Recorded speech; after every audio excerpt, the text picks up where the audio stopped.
The quiet war of Briarwood Lane. It all started on a regular Saturday morning. The sun had barely climbed over the rooftops of Briarwood Lane when I stepped onto our porch, wearing slippers, nursing a mug of Colombian roast, and thinking about whether we had enough charcoal for the weekend barbecue. My wife, Taylor Maddox, was inside folding laundry while humming along to some old blues playing through the kitchen speakers. Then, in the blink of an eye, everything changed. I heard shouting, a garbled, authoritative tone, and then the unmistakable sound of a taser being deployed. I looked up just in time to see one of the new HOA compliance officers fire a pair of electrified prongs directly into my wife. My actual wife. She hit the ground hard, and for a second, I froze.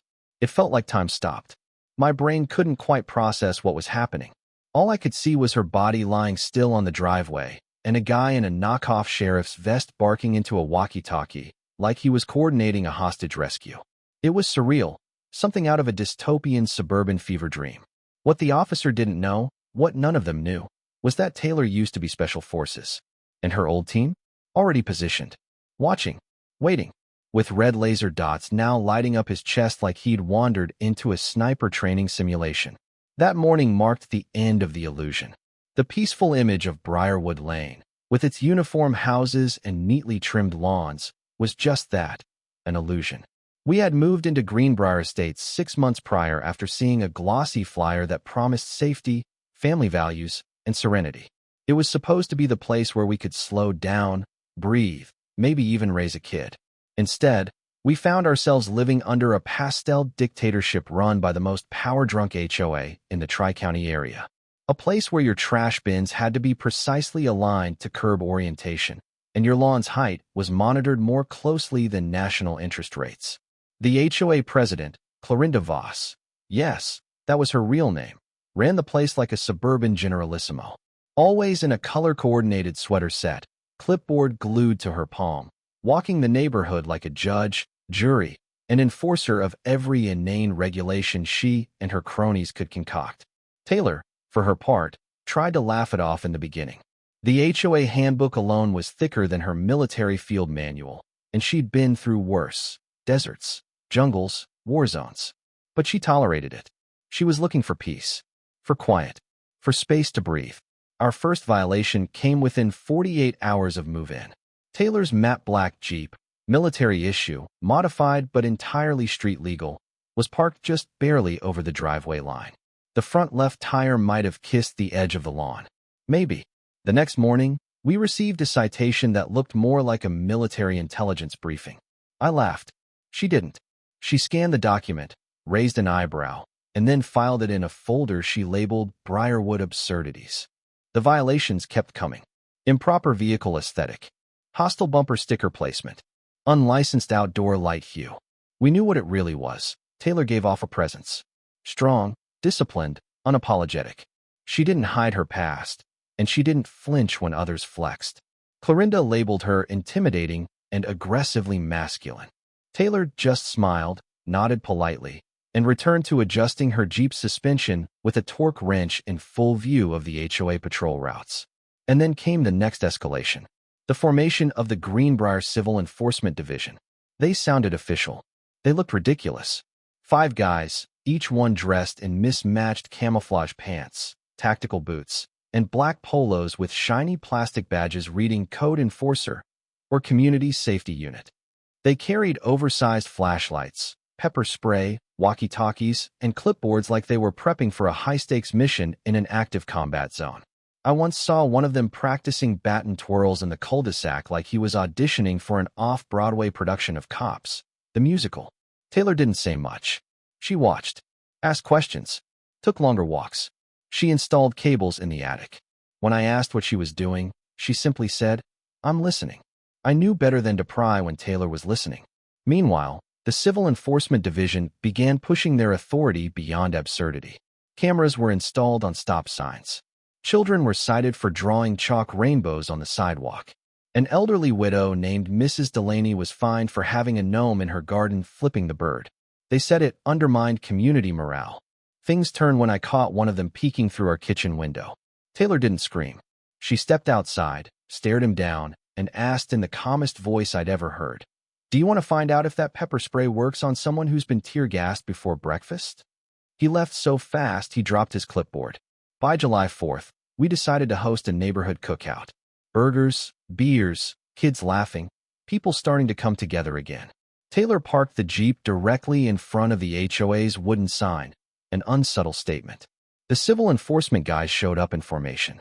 One wore a GoPro strapped to his vest, narrating like he was breaching a meth lab.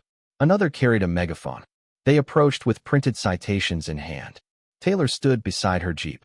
They warned her. She nodded. Then the lead officer, a tall guy with wraparound sunglasses and delusions of grandeur, raised his taser and fired. Taylor collapsed. On purpose. Red laser dots lit up the enforcer's torsos, shoulders, and thighs. Her team had arrived. Calm, precise, hidden. From the hedges, the rooftops, and the alley. Each one had been positioned, watching, recording, documenting every move for weeks. Taylor opened one eye, turned to the taser cop, and said, "I've always wondered what it would feel like to get stunned by a toy." Then she stood up, pulled off the wires, and was handed a thick folder by one of her teammates. "Neighbors," she said, raising her voice, "what you've all suspected is true. Every illegal citation, every fine, every minute of abuse, it's all documented. Drones, body cams, witness statements. Every second." At that moment, a man in a Navy suit stepped forward. "Agent Marcus Walker, Department of Justice, Civil Enforcement Division," he announced. "We've been monitoring Greenbrier Estates since February, and what happened today confirms enough for a full federal inquiry." You could hear a pin drop. Walker turned to the taser-happy officer and said, "Impersonating a law enforcement officer is a felony." Two other men in suits stepped forward and arrested him. Clorinda Voss arrived minutes later, flanked by the HOA board. She started blustering about private community rights and ungrateful newcomers, but Agent Walker shut her down. "Your HOA charter expired 16 months ago," he said coldly. "You've collected over $100,000 in illegal fines since then. That's not private policy. That's federal fraud." Clorinda went ghostly white. Taylor handed over another folder, full of emails, surveillance footage, whistleblower testimonies, forged citations, and communications revealing months of abuse and targeted harassment.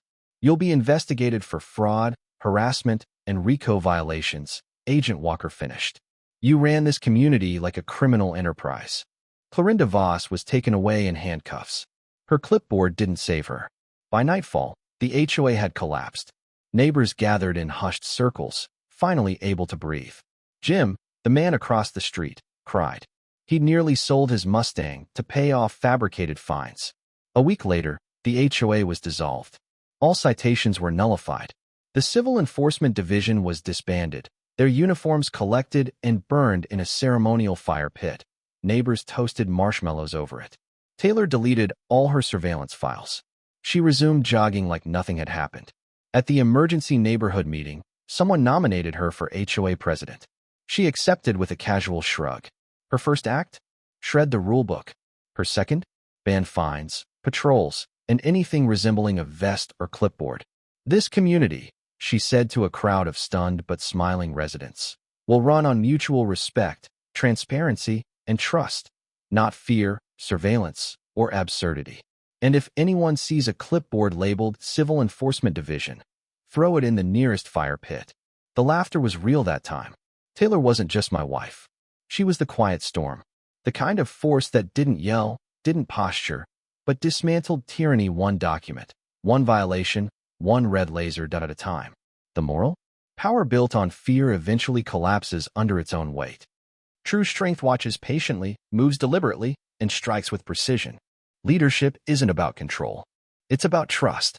And Taylor Maddox? She earned it. The long, quiet, surgical way.